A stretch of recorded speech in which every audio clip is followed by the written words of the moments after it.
అది రామచంద్రపురం అనే గ్రామం. ఆ గ్రామంలో రామయ్య, లక్ష్మయ్య అనే ఇద్దరు స్నేహితులున్నారు. వారిద్దరూ చిన్నప్పటి నుంచి మంచి స్నేహితులు. ఇద్దరికీ చిన్న కూరగాయల వ్యాపారం ఉండేది. రామయ్య చాలా మంచివాడు. మంచి స్వభావం కలిగినవాడు. ఉన్న దాంట్లోనే సర్దుకుపోయే స్వభావం కలిగిన వ్యక్తి. తను కూరగాయలు కొనడం కోసం వచ్చిన ప్రతి ఒక్కరిని ప్రేమతో వరుసలు పెట్టి పిలుస్తూ ఉండేవాడు. అందరితో ప్రేమగా మాట్లాడుతూ ఉండేవాడు. కూరగాయలు అమ్ముతూ జీవనం సాగించేవాడు. లక్ష్మయ్య గడిచివాడు.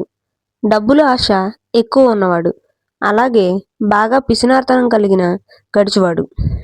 గ్రామంలో ఇద్దరికి పక్కపక్కనే కూరగాయల దుకాణం ఉండేది. రామయ్య తన పొలంలో పండించిన తాజా కూరగాయలన్నిటినీ తెచ్చి వాటిని మార్కెట్లో అమ్మేవాడు. లక్ష్మయ్య అలా కాదు. వేరే కూరగాయల మార్కెట్లో మిగిలిపోయినవి, వాడిపోయినవి కూరగాయలన్నీ ఏరి అక్కడ తక్కువ రేటుకు తెచ్చి ఇక్కడ ఎక్కువ ధరకు అమ్మేవాడు. ఎప్పటిలాగానే ఆ రోజు రామయ్య, లక్ష్మయ్య ఇద్దరు సంతకు వెళ్లి దుకాణం తెరిచారు. రామయ్య దుకాణంలో ఉన్న కూరగాయలు ఫ్రెష్ గా నిగనిగలాడుతూ ఉన్నాయి. పక్కనే ఉన్న లక్ష్మయ్య దుకాణం కూరగాయలు వాడిపోయి ఉన్నాయి. రామయ్య మర్యాదగా ఇలా పిలుస్తున్నాడు. రెండమ్మా రండి. తాజా తాజా కూరగాయలు, వంకాయలు, బెండకాయలు, దొండకాయలు, పొట్లకాయలు, లేత ఆకుకూరలు. రెండమ్మా రండి, ఇప్పుడే ఫ్రెష్ గా వచ్చాయి తోట నుంచి. లక్ష్మయ్య కూడా గట్టిగా పిలుస్తున్నాడు. రెండమ్మా రండి, ఇప్పుడే మార్కెట్ నుంచి ఫ్రెష్ గా తెచ్చాను. చూస్తేనే వండకుండా తినేయాలనిపిస్తుంది. పక్కన దుకాణంలో ఉన్నవి నిల్వకాయలు, నా దగ్గర ఉన్నాయి ఫ్రెష్ కూరగాయలు, హైబ్రిడ్ కూరగాయలు. అలా ఇద్దరు పిలుస్తుండగా కొంతమంది వచ్చి దుకాణం ముందు ఆగారు. అందులో ఒక అమ్మాయి వచ్చి ఇలా అంటుంది. రామయ్య దగ్గర ఉన్న కూరగాయలు చాలా మంచిగా ఉన్నాయి. లక్ష్మయ్య దగ్గర ఉన్నవి బాగా వాడిపోయినట్లున్నాయి అంటుంది. ఆ మాటకి లక్ష్మయ్య కల్పించుకొని ఇలా అంటాడు. ఎలా చూడమ్మా, నా దగ్గరున్న కూరగాయలు వాడిపోలేదు.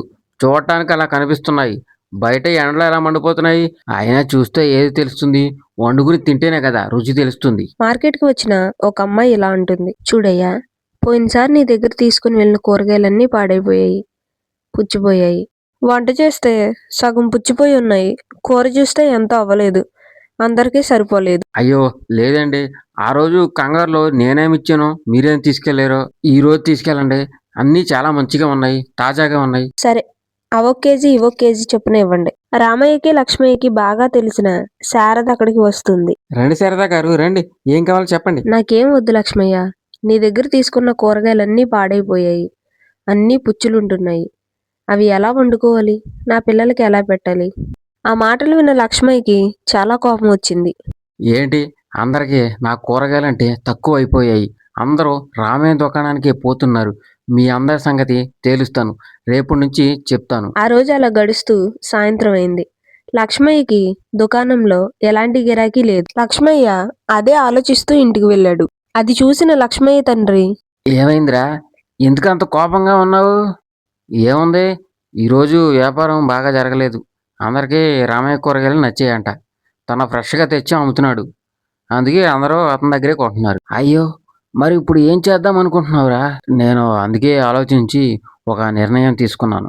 ఏమనుకుంటున్నావురా? సిటీ నుంచి స్ప్రే తెప్పిస్తున్నాను. అది చల్లితే ఎంత వాడిపోయిన కూరగాయలైనా నిగనిగలాడతాయి. తప్పురా, అలా చేయకూడదు.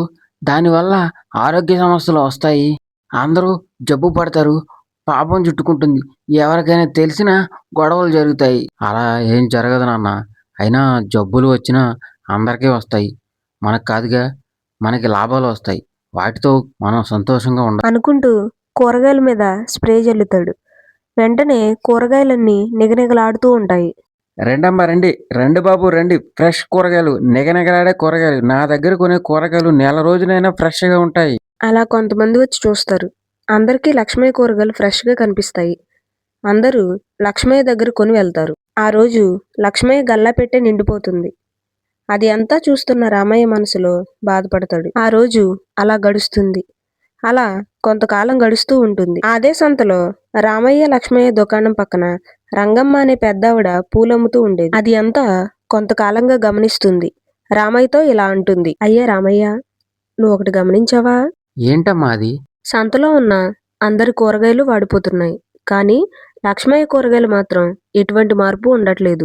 పైగా ఎప్పుడు ఎవరో రంగు చల్లినట్లు నిగనిగలాడుతూనే ఉంటున్నాయి. అవునమ్మా, కానీ లక్ష్మయ్య చెప్పాడుగా అప్పటికప్పుడు కోసి తెచ్చి అమ్ముతున్నాడని. లేదు రామయ్య, లక్ష్మయ్య ఏదో చేస్తున్నాడు. అందరినీ మోసం చేస్తున్నాడు అనిపిస్తుంది. ఒక కంట కనిపెట్టి చూడడం మంచిదేమో. ఆ మాటలు విన్న రామయ్యకు కూడా అదే సందేహం వస్తుంది.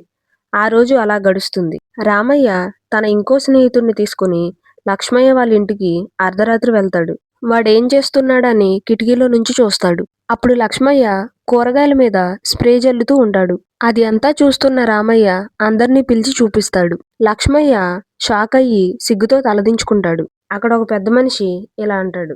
ఏంట్రా లక్ష్మయ్య ఈ పని? తినే కూరగాయల మీద మందు చల్లుతావు. ఎంత పాపం చేస్తున్నావురా? వాటిని ఎంతోమంది నమ్మకంగా మన దగ్గర కొంటున్నారు. పిల్లలు, పెద్దలు, ఆరోగ్యం బాగోలేని వాళ్ళు కూడా తింటారు. ఈ మందు చల్లడం వల్ల ఎవరికైనా జరగని జరిగితే ఎవరు బాధ్యత తీసుకుంటారు? ఎంత పాపం చేస్తున్నావో అర్థమవుతుందా? నన్ను క్షమించండి అయ్యా. ఏదో దురాశతో అందరికంటే ఎక్కువ డబ్బు సంపాదిద్దామని ఇలా చేశాను.